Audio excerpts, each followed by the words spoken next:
Hello ISMers, welcome to Management 2800, Introduction to Supply Chain Management. My name is Shima Kirkovic. Please call me Shima. You can call me Professor Shima. I prefer that we be on a first name basis. To begin with, my apologies for having this class be 100% online. That was not my intent, but because of COVID-19, I was left with very few options. So we'll keep it safe and we'll do it 100% online. But as I'll talk about in a little bit, it won't be completely 100% online. And I've taught this class before online this past summer because I was told I had to, and it worked out very, very well. In fact, we covered more material, and the students that were especially dedicated actually ended up learning more material. Let me begin by saying welcome. A lot of you have said that you want to be ISM majors. Some of you have officially been accepted into the business college and into the BBA program, and some of you are in the process of applying to the BBA program.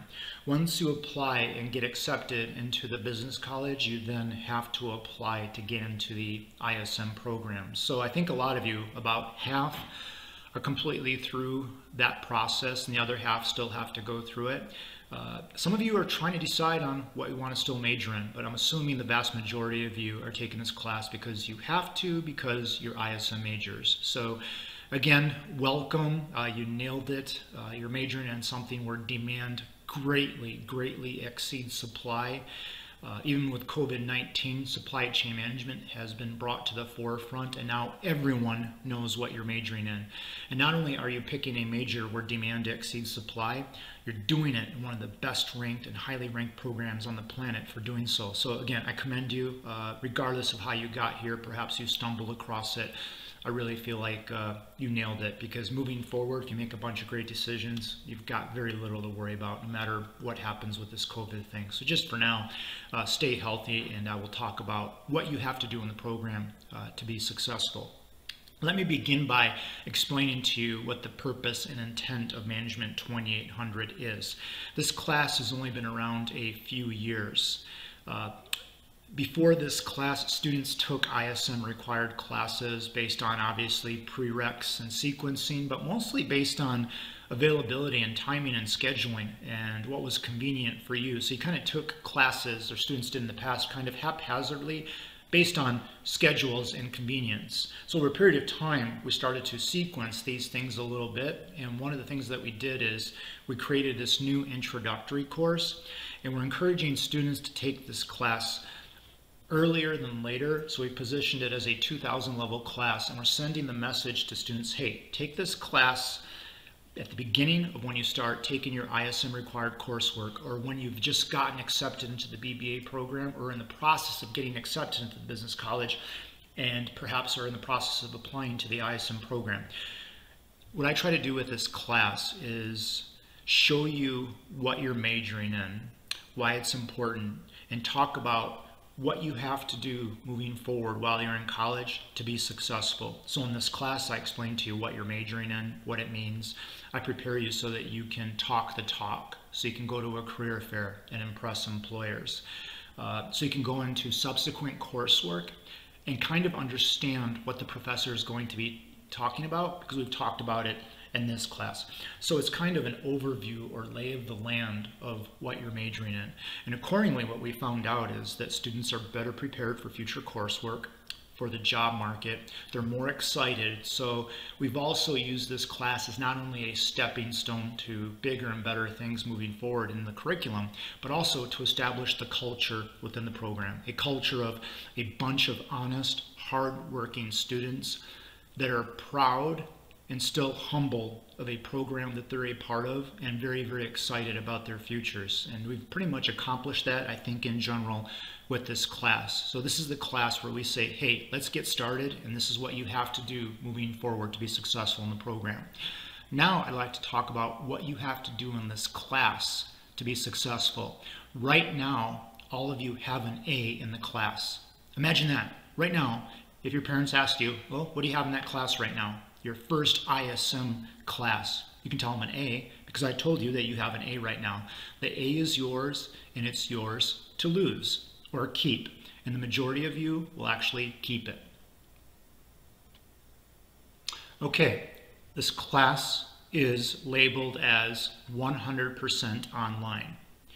We're not going to be using e-learning. The reason for that is in the past when I've used e-learning, it's almost been too convenient for students. They could literally wait until Sunday night and catch up on their coursework. They could wait until the midterm and then crash and try to catch up, and most students couldn't and they weren't successful. The problem I have with e-learning is that it's almost too structured, too organized, and not practical or realistic enough to reflect the real world. When you get a job and you work for someone, they're not going to give you something that looks like e-learning where you can do your job once a week. So what I've done is I put this class 100% online, and we're going to do it all through your email account. Okay, so I literally need you to check your email on a daily basis or almost daily basis, and I need you to pretend that this class is a job, because in many ways it is a job, right? I'm your boss, I'm your employer, I'm your supervisor, and you're my employee. And I'm going to try to manage you, and you're going to try to impress me. So for now, on a regular basis, let's begin by checking your email on a regular basis, especially during the week, doing so daily, if not multiple times a day. And again, let's try to pretend that this is actually a job. If you haven't noticed, a large percentage of America's workforce right now is working remotely and virtually. And what we've determined is that even after COVID is over, employers will expect you to have the hard and soft skills to be able to work virtually and remotely, because what they've learned is it actually works. People can actually do their jobs effectively and successfully without going to work every day and sitting in a cubicle for 40, 50, 60 hours a week. And actually the results are even better working remotely. And moving forward, employees are going to find enormous amounts of job satisfaction with companies that say, hey, you don't have to come in every day of the week. We already have some employers pre-COVID that told employees and new hires, you only have to come in 3 days a week or 4 days a week. 1 day a week, we expect you to work from home or a coffee shop and meet remotely with team members. Don't come into the office because it doesn't add value all of the time. So we're going to simulate a workplace environment where I'm your employer, I'm your boss, I'm your supervisor, and we're going to be working remotely and virtually during the entire semester so that you develop these skill sets to impress employers for an internship or full-time job moving forward, that you have these skill sets that all of a sudden have become crucial because it's our new world. And if we process all of this the right way, what we'll find out is American productivity will actually get better because of this, because there are advantages to sometimes working remotely and virtually, though we don't want to downplay the importance of working face-to-face and networking and interacting with colleagues in the work environment. But moving forward, both school and the workplace will be a hybrid mixture of being on site, face-to-face, and also working remotely and virtually. So again, no e-learning, too convenient, and we're going to do everything via email, so use your WMitch email account moving forward in this class. Okay, you're going to get these email messages from me. If in the header it says read, that means that email that I sent you is basically a reading assignment. The vast majority of all of the emails that you get from me will say read.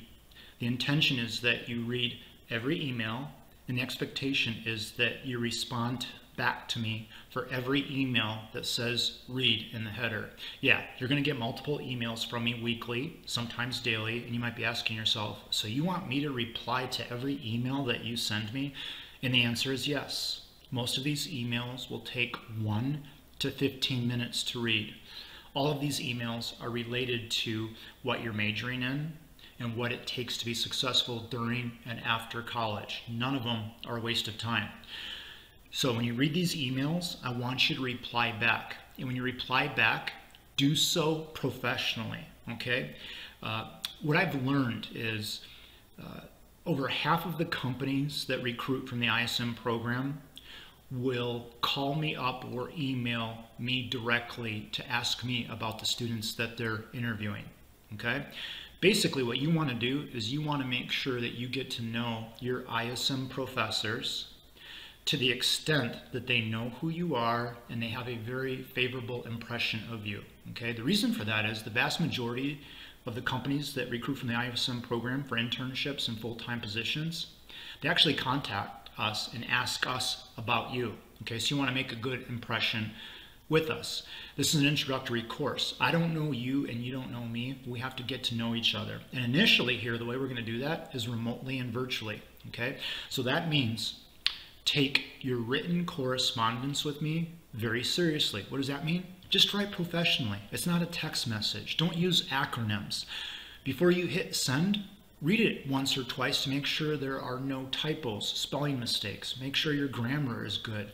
Make sure your sentence structure is good. For every email message, I want you to say, hi Shima, colon, hi Shima, comma, hello Shima, colon, hello Shima, comma. Begin every email reply to me with hello Shima or hi Shima. Not hey, dude, what's up, or anything else. For right now, we're on a first name basis and we're going to be working professionals. It's going to be somewhat casual, but we're not buddies, we're not friends. I'm your mentor, teacher, professor, supervisor, boss. And again, we have to simulate the work environment in terms of professionalism. And then reply to the email. Sometimes in the email that I send you, there'll actually be a question in the email, and that means answer the question. Sometimes there won't be a question. Reflect on what I sent you and respond back. Like, oh, I learned something. What did you learn? Or maybe you disagree with something I said. What is it that I said that you disagree with? Or what do you agree with? Just send me a message that says you read it, you understand it, and you gathered something from it, and demonstrate to me that you understand what professionalism is, that you're thoughtful. So begin it with hello Shima, write what you write, and then finish every email with thank you, and then your name, okay? So again, take the emails seriously, check them often, keep the written correspondence professional. And what you'll notice is over a period of time, I'll start to get a little more casual in my correspondence with you. And then you'll pick up on that, and then you'll do the same. But we have to build up to that point. So for right now, we want to be very, very professional with each other. Continuing with what I talked about previously, I would say there are about 3 ISM, maybe actually 5 ISM professors that you should go out of your way to get to know, because we're the ones that are super, super engaged, that care deeply about you, and we're the ones that employers call to ask about you. Okay, and at the end of the day, you want to make sure that you get professional work experience while you're in college. Otherwise, when you graduate, you'll be unemployed. And then when you graduate, you want to get 3 to 5 job offers on the table and then pick the best one for you, right? To get there, employers are going to ask us about you. So get to know your professors so that they can speak on your behalf. And if we know who you are and we think favorably of you, we will bend over backwards to go the distance for you. So the professors that I'm thinking of would be Professor Brett Wagner. So you want to get to know Dr. Wagner. Professor Zach Williams. So get to know Dr. Williams. And then Mr. Kelly and Mr. Rincon, or Mac, okay? And then myself, of course. If you get to know Mac, Tom Kelly, Zach Williams, Brett Wagner, and myself, you've kind of got that critical mass of ISM faculty that carry the program and know the employers and network. We can take care of you, we can help you, we can mentor you, we can nurture you, we can grow you, we can do all those things that you came to Western for, but it's hard to do if we don't actually know who you are. And what I've noticed with these online classes is when employers call me up and ask me about a student, these online classes really tell me if you're worth hiring. Employers will actually ask me, how are their written communication skills? How is their attention to detail? Things like that. Last semester, for example, I would send out email messages and have a question in the middle of the email, and then half the class wouldn't even answer it. Translation, they didn't read the entire email message. Things like that, when I'm picking up on, can you write? Can you think thoughtfully? How is your attention to detail?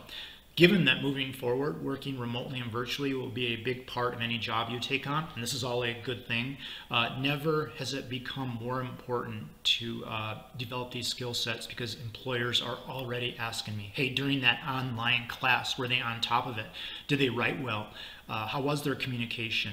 Did they work professionally? Did they pay attention to the details? Did they make a lot of mistakes? Did they get behind? Did they play catch up? All those things that they don't want to see in the workplace. Okay, so pay attention to the email messages, take them seriously. This will be a huge component of your participation grade, which is 10% of your grade. You might think, well, it's only 10%. 10% is 2 letter grades. And if you just take this seriously and give it all you got, I'll just hand that entire 10% to you.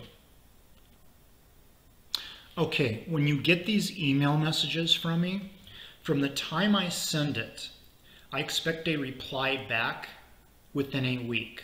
So you have 7 days to reply back to me for an email message, all right? So you start getting all these emails, you have to figure out how to organize these things. So start creating folders on your desktop and start managing these things like you would in the workplace.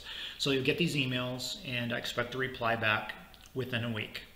Likewise, for homework assignments, they'll be due 1 week from the time that I send it out, and I don't accept email replies or homework assignments beyond 1 week. Actually, I do require that you do it no matter what, otherwise you get an incomplete in the class. I'm just telling you that if it takes longer than a week from when I send it out, you won't get full credit or any credit for that, but you still have to do it to my satisfaction to get a grade in the class. Basically, what I'm just trying to say is just keep up with the emails, okay?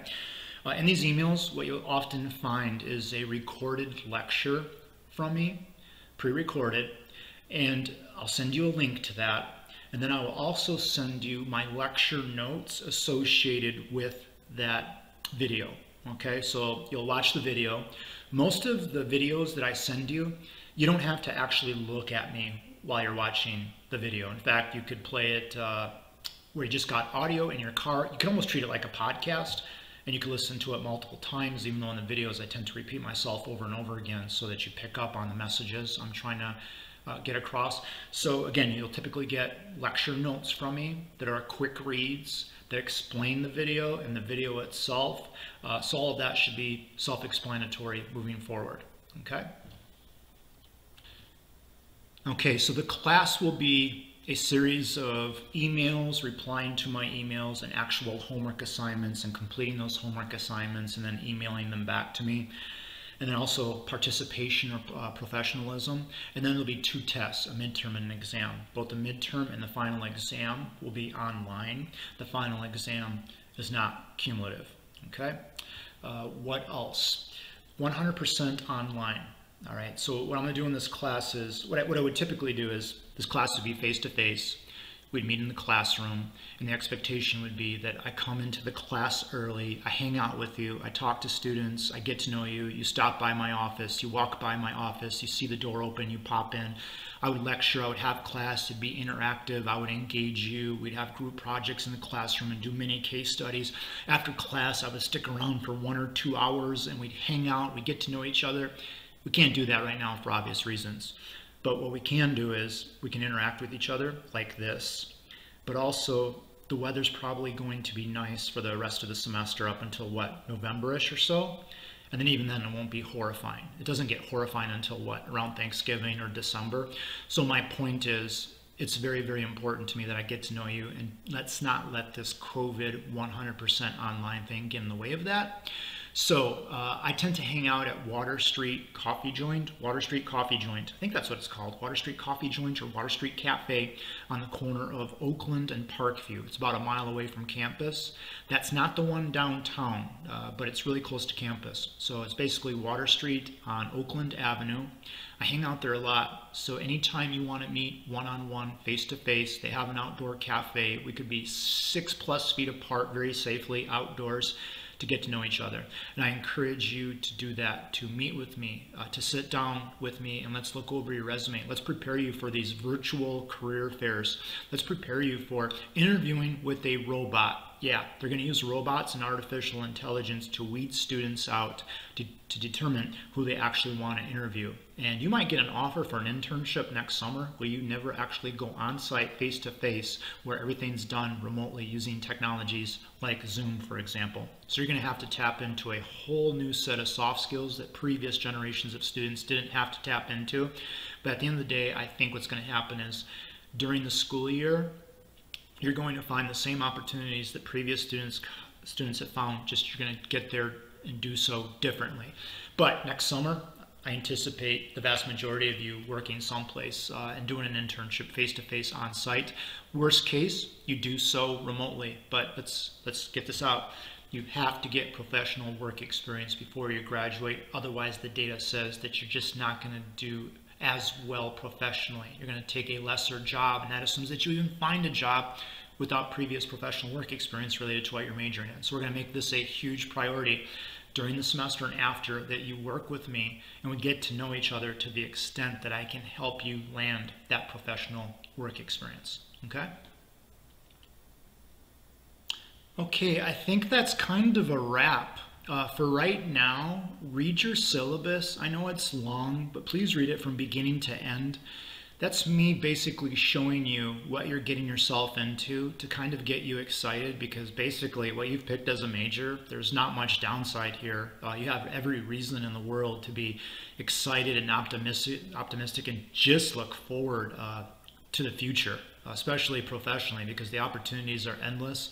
So what I've tried to do in the syllabus is say, hey, look, this is what you've picked in a major, and this is why you've made a great decision.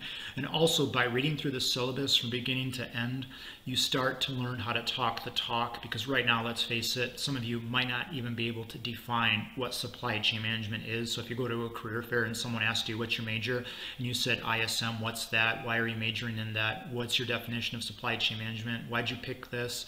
Some of you would stumble through that, and you can't stumble through basic stuff like that. So please read the syllabus from beginning to end. I couldn't be more excited about this opportunity.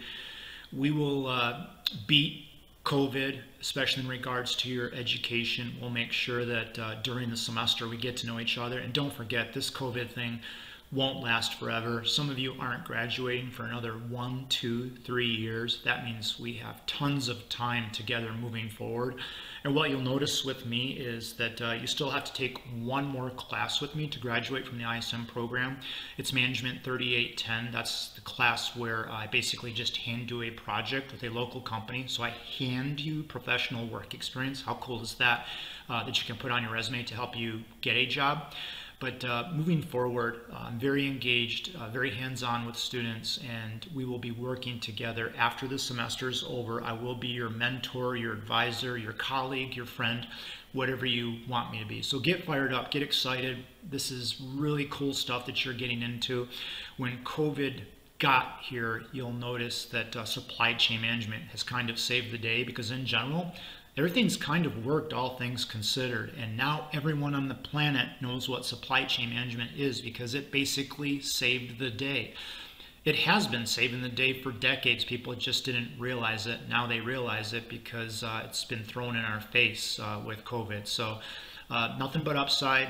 There will be some hurdles that we have to overcome because of it, but the way I look at it is it's very opportunistic, and you can actually prosper and flourish. And that's what life is all about. Stuff happens, stuff that we didn't expect, that we didn't want to happen, but the deal breaker is, how do you process it? Do you numb the pain? Do you fall down? Do you roll over? Do you quit? Or do you take it head on and actually come out on the better end of it because of it? Right now, the people that are processing COVID productively, they're the future millionaires and billionaires, because they lost their jobs, they got fired, they got laid off, they got furloughed. And instead of sitting at home and doing nothing, they decided they were going to take control of their own lives professionally and do things. And don't be surprised if 5 years from now, the future millionaires and billionaires are the ones that got hit hard during COVID but did something about it and ended up saying, you know what, I'm not glad it happened, but at the same time, for me, I'm better for it. So we will, as a program and as a class, be better for this. We already are. Like I said, you can actually learn more from this class than previous generations have if you just commit to it and be dedicated. And I know you will, because This is an introductory course to what you're majoring in, and the incentive is there. Okay, so I will talk to you soon. Thank you for your time.